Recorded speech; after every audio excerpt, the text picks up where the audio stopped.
Já de volta ao Vivo em Cores, que bom, muito obrigado pelo carinho, pela sintonia. Esse é o nosso programa Vida e Saúde, aqui Rede Século XXI, nessa semana para lá de especial em defesa da vida, Semana em Defesa da Vida. Estamos dando hoje início a uma série de entrevistas para abordar esse tema do aborto e suas consequências, enfim. Hoje conosco a super querida, amada doutora Roseli Cristina, psicóloga clínica e terapeuta familiar, que trouxe inclusive assim uma representação através desses bonequinhos aí, eu chamo carinhosamente de bonequinhos, não sei se tem um nome específico. Não, são os bonequinhos. Representando aí as consequências aí na família. Ô doutora, a Maria Luísa Fagundes Marim, de Itatiba, São Paulo, obrigado Ana Maria Luísa, um beijo para a senhora. Ela coloca aqui uma situação e em cima dessa situação eu gostaria de completar a pergunta dela. Ela falou assim que a tia Maria, né, a Maria Luísa, a tia dela, sofreu 2 abortos, teve 2 abortos alguns anos atrás e hoje em dia sofre muito com esses abortos. Ela pede uma palavra de conforto do Frei, da doutora, ou seja, às vezes é o aborto provocado, a intenção de, mas muitas situações a pessoa perde, a mulher perde, é o aborto espontâneo. Explica a diferença aí, doutora. E depois respondendo aí a nossa amiga Maria Luísa. Ah, sim. O aborto espontâneo, ele não tem intenção de matar, evidentemente, não. Não tem intenção de eliminar. Né? A mulher sofre porque ela deseja muito, né, ter essa criança. Mas, diferente do aborto provocado, as consequências são mais tênues. A não ser que você... Que tipo de consequência? Por exemplo, se você tiver, né, como eu acabei de explicar, teve 2 abortos aqui, teve mais filhos aqui, então tem que contar, né? Não são 2 filhos vivos, 2 filhos mortos. Mesmo sendo espontâneo, doutora? Mesmo sendo espontâneo, cada um tem o seu lugar. Então, a mãe sofre com o aborto espontâneo porque ela desejou ter esse filho. Então, você que nos comunicou aqui... Nossa amiga Maria Luísa. Amiga Maria Luísa, amada, toma esses bebês, né, no seu coração. É a tia dela, a Maria, né? Quando eu falo tomar os bebês, não é para ir lá chamar o espírito do bebê, não é isso não, gente. É que ele fez parte, ele faz parte de você. Da história de vida, né? Ele esteve aí fisicamente, então ele tem o lugar dele dentro do seu sistema, né? Então faça essa inclusão, tome essa criança, dê um nome para essa criança, converse com ela amorosamente, fale, eu sinto muito, sabe, você viveu pouco tempo, mas o pouco tempo que você viveu, né, eu me tornei mãe. Então, eu não me tornei mãe do primeiro filho que nasceu, que está vivo. Eu me tornei mãe com a primeira gravidez que eu tive. Doutora, ela pode, isso é muito revelador e muito libertador o que a senhora está falando assim. Por exemplo, nesse caso aí, doutora, que a senhora colocou, esse de amarelinho aí, que seria o primeiro, né, o primeiro na ordem dos vivos, digamos assim, né? Sim. Mas ela pode, a mãe pode dizer assim, você não é, a pergunta é, quem é o teu primeiro filho? É o de amarelinho lá, é a Mariazinha. Assim. Não, ela não é o primeiro não, ela é a terceira. Isso. A mãe pode falar isso? Pode. Pode, assim, primeiro, né, tem que ter assim um preparo, porque não é de criança que se vai falar isso, que a criança em si não tem consciência, né, inconscientemente ela sente. Mas assim, à medida que a criança vai entrando numa idade, na idade da razão, ela pode ir conversando, olha, antes de mamãe ter você, mamãe teve também, só que o neném não ficou muito tempo, ele foi embora, né? E, enfim, mas a mamãe tinha ele, então você é o segundo, ou você é o terceiro, né? Ou você é o quarto. Teve uma mãe que eu atendi que ela teve 5 abortos antes de ter o primeiro. Poxa. Né? E aí eu fiz ela, falei assim, então, seu filho é o 5º filho, né? Você precisa incluí-lo, tá? Por quê? Porque essa criança, ela precisa estar no lugar que é dela. Né? Cada um de nós temos o nosso lugar. Quando a gente fica num lugar que não é o nosso, né? Nós não nos encontramos na vida, sabe? Tem um caso aqui que eu atendi anos atrás, né, de uma mulher que chegou no consultório. Na verdade, ela veio no consultório trazendo um filho adolescente, anorexo, e ela já, assim, comecei a tratar do filho e depois o filho ficou bem. Aí comecei, então, ela me pediu ajuda. E ela disse assim, olha, eu já fui em vários lugares, eu já tomei medicação e eu não consigo sair desse quadro, eu não tenho vontade. Era um quadro depressivo, eu não vou me alongar aqui, sim. né? Mas era um quadro tipicamente depressivo, tá? E de anos. E era uma família que tinha tudo para dar tudo certo. Um marido muito bom, situação financeira muito favorável, os filhos inteligentes e tudo mais. Mas ela não conseguia compreender o porquê daquela depressão. Ela falava assim, eu não vejo graça na vida. As minhas roupas são pretas e cinzas. Eu não consigo comprar roupa de cor, não consigo viver com roupa de cor. Nível superior, tinha feito faculdade, nutrição, não exercia, não conseguia se encontrar em nada, tá? Aí ela queria entender por que esse estado e uma angústia tremenda que ela não sabia de onde vinha essa angústia. Então um dia ela foi fazer a vivência terapêutica familiar. Isso lá já uns 13, 14 anos atrás, né? E tal foi a surpresa que nós posicionamos então a mãe dela, né, lá diante dos representantes. A gente, para quem não sabe, são participantes que vão e representam o campo familiar daquele paciente.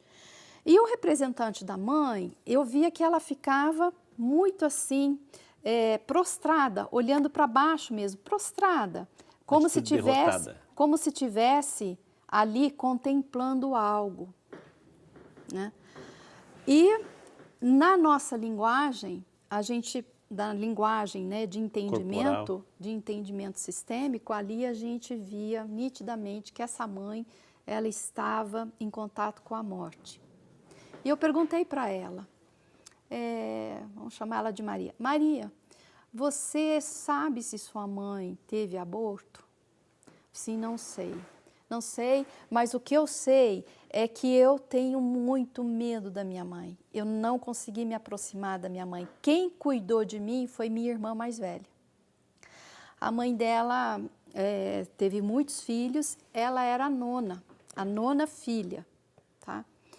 Bom, então aí eu fui e posicionei diante dessa mãe representantes de crianças abortadas. E imediatamente a representante dessa mãe começou a ter assim um choro que ela não se continha, né? E aí então eu fui entendendo que essa mãe havia feito abortos.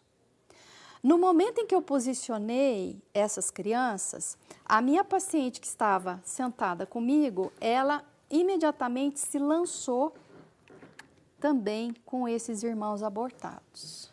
Ela estava totalmente identificada com esses irmãos que estavam abortados, sabe? Ok, isso aí. E aí ela dizia assim, né, a expressão mais genuína, né, da dor inconsciente: eu não posso viver, eu não quero viver, eu não tenho direito de viver. Meus irmãos não viveram e eu não posso viver. Olha só. Tá?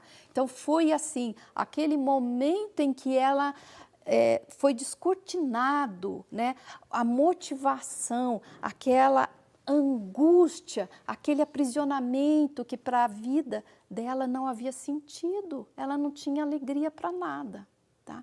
Então eu fui fazendo toda a recolocação desses irmãozinhos abortados, né, na vida dessa paciente e arrumei, a gente ordena ali todas as relações. Essa mãe, a representante dessa mãe, foi tomando essas crianças para si, tá? E assim a paciente se sentiu muito bem, muito leve. No dia seguinte, né, desse trabalho, ela voltou diferente, completamente diferente. E ela trouxe o marido dela. O marido assim, executivo, engenheiro, mente racional, e ele pensou, nossa, minha mulher saiu de casa de um jeito e volta do outro, né? Ele falou. Então, no dia seguinte, ele quis ir junto, para saber o que se tratava. Nossa, será que é alguma coisa espiritual que mexe lá com o espiritual? Ou o que será que é? Eu preciso conhecer, saber o que se trata. E ele foi. E nisso que ele foi, ele também se surpreendeu.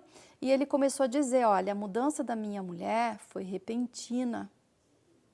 Eu conheci uma mulher, ela voltou outra. E assim foi progressivamente.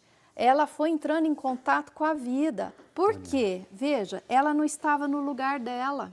Onde eu quero chegar? Ela não estava no lugar dela. Ela achou que fosse a nona, mas estava a nona, né? O 10º, 11º, 12º, 14º, 15º. Tá certo? Ela pôde achar o lugar dela. E isso fez toda a diferença na vida dela, gente. Interessante, gente. E aí, todo esse processo de depressão, ela foi suavizando, foi deixando de lado. E interessante que ela perguntou assim, Roseli, está vindo em mim uma necessidade interior de fazer um movimento de reparação. Né? E o que você acha que eu poderia fazer? Eu falei assim, olha, você mesmo vai encontrar, né, um jeito de fazer essa reparação. E incrível, ela encontrou, ela ficou 1 ano trabalhando numa associação, né, de senhoras que faziam roupas para bebês. E ela ficou 1 ano fazendo roupas para bebês, com uma alegria. Nossa. Eu queria aproveitar isso, doutora, assim, falando dessa associação, né, de pessoas que dedicam para se transformar e serem transformadas a partir dessa história. A doutora Roseli é de São José dos Campos, onde eu sou de São José dos Campos. A gente, pelo nosso volume de trabalho, quase não se encontra lá. Encontra nas celebrações, enfim.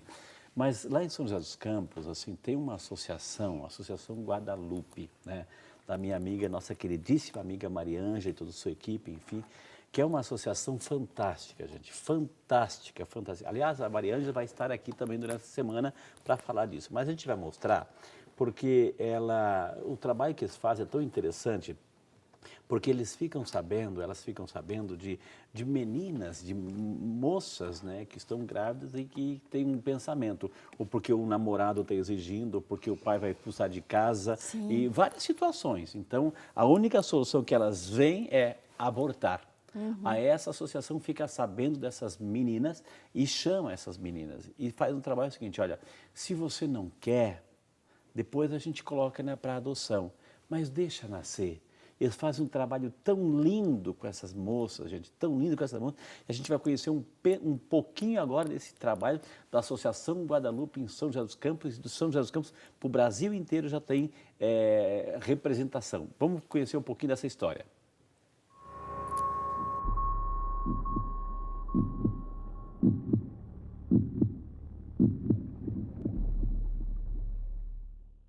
Eu estava passando por um momento muito difícil na minha vida, sozinha, sem apoio da família, e aí eu pensei em cometer um aborto. Foi um momento de desespero, de me sentir só,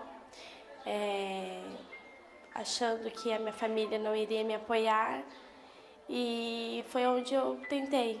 Quando você sabe que você está grávida, lá o mundo lá fora te dá as costas. Você fala com os amigos, amigas, você nunca tem.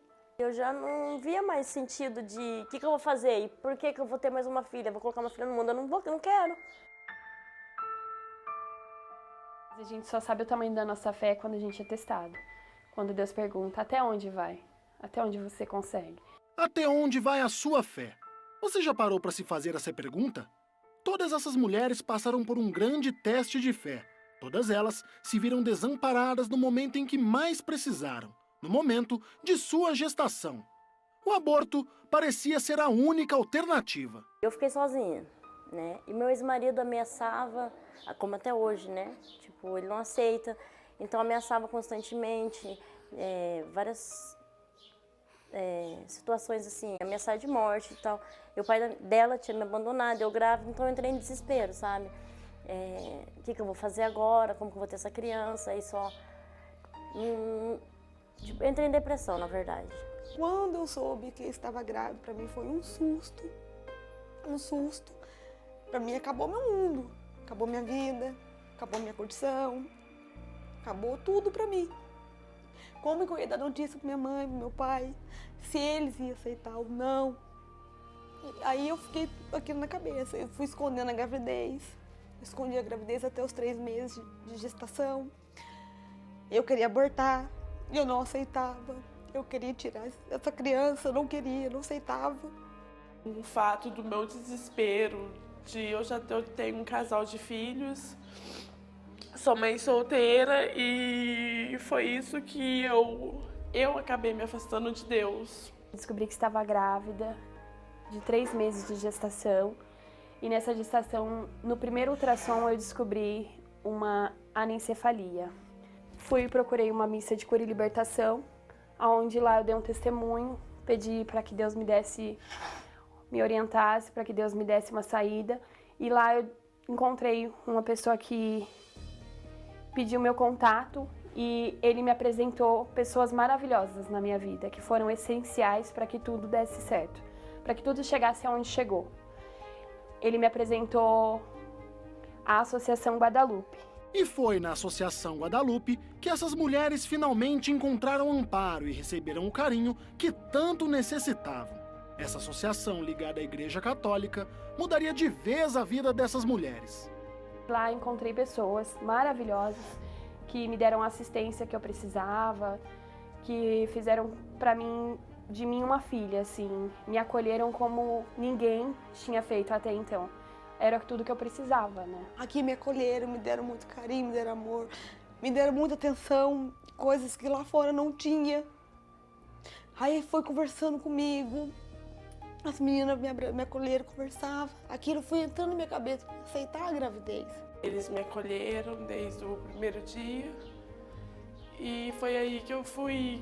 Ainda passei muitos meses ainda com a intenção de querer tirar e foi muitas pessoas que seguraram na minha mão. Eu tive esse apoio de levar minha gravidez adiante. Um apoio assim que nem a minha família me deu. Eu agradeço muito, muito as meninas, a Casa Guadalupe. Se não fosse elas, minha filha não estaria aqui hoje, nos meus braços. Hoje isso aqui é minha vida. Troco tudo por ela. Hoje eu não vivo sem ela, não fico sem ela. Essa aqui é minha vida.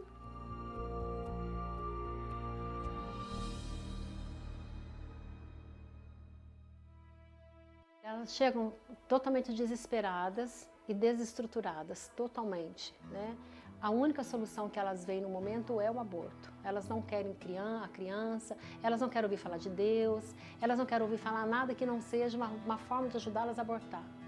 Então, nesses aconselhamentos, nós colocamos para elas todas as consequências do aborto, que são gravíssimas, né? A síndrome pós-aborto, enfim, colocamos todas essas situações pós-aborto. Nós sabemos que a mãe, ela aborta um filho, uma criança, mas ela não aborta a sua maternidade, né? Essa maternidade, esse aborto, ele vai ficar para sempre na memória do coração dessa mãe e ela vai ser uma mulher frustrada. A mulher, quando aborta, ela deixa um vazio, um vácuo no seu coração que é tremendo. E eu estou falando particularmente da mulher que é católica, aqui, que quer viver como filha de Deus. No momento em que ela se encontra com a misericórdia de Deus, que ela é capaz de se permitir ser atingida pela misericórdia de Deus e vive um arrependimento profundo do que fez, Deus está pronto para restaurar a vida desta filha, se ela estiver arrependida. Não há pecado que não possa ser perdoado. E depois, quando procura a confissão, faz o caminho, a jornada mais bela que pode existir. O que nós temos de experiência com mulheres que abortaram e que viveram uma conversão pessoal, que são vidas assim restauradas. E é muito lindo. Uma pessoa que está arrependida do pecado que cometeu, ela vai buscar viver de uma forma diferente daquele pecado. E se isso tange o aborto, o reflexo e a consequência mais imediata do arrependimento e do perdão que vem pelo sacramento da confissão é o seu incondicional comprometimento com a vida. Isso aí. É muito forte, né, gente? A mensagem é muito clara, né? A mensagem em defesa da vida. Eu queria aproveitar, mandar aí um beijo para a Maria Ângela, toda a equipe da Associação Guadalupe. Já tive a oportunidade de visitar, rezar missa, conversar naquela situação, apoiar. Então, preciso ir mais, inclusive. A Maria Ângela sabe disso. Poxa, mas a gente sabe assim que, como foi interessante, né, doutora? Todas aquelas crianças que a gente viu ali, a gente se emociona ao ver o rosto, né? Aquelas crianças, aqueles anjinhos, assim, todos eles estavam condenados, né? Sim. Todos eles estavam condenados. Tá? Sim, incrível, né? E é assim, é uma esperança, não? Casas como essa, associação como essa, há esperança, ainda há amor, né, no coração de tantas pessoas para poder absorver mesmo a vida, não? Exato. Uhum. Gente, isso nos faz pensar como seres humanos, como os filhos de Deus, enfim, e a misericórdia de Deus, ela alcança, como a gente ouviu ali, ou seja, não mata a maternidade, né? Não mata, tem as consequências, né? O que a gente ainda fica, assim, bastante tocados é como que ainda a família, né, tem tanto preconceito, porque a família, o núcleo familiar é o primeiro a excluir, a não aceitar, exato, né? Então, a gente viu o exemplo aí dessas mulheres, quer dizer, a própria família ainda, né, procurando dar um jeito de fazer com que aquilo não aconteça, como se não pudesse, né, existir. Eu acho que a família precisa acolher, sempre acolher. É a vida, né? Gente, a gente não tem como não se emocionar com histórias como essa, com situações como essa, é a vida, né? Eu vou chamar um intervalo, vou tomar uma aguinha aqui, a gente vai se repor um pouquinho aqui. Na sequência temos muito mais informações, inclusive tem uma situação aqui onde a mãe falou diante da filha assim, olha, eu queria te abortar. A mãe falou para a filha, né? Eu queria melhor seria se você fosse abortada, né? Vamos perguntar para a doutora Roseli quais as consequências disso no dia a dia, viu? Tudo isso e muito mais, a gente volta depois do intervalo aqui no Vídeo Saúde, que é sempre.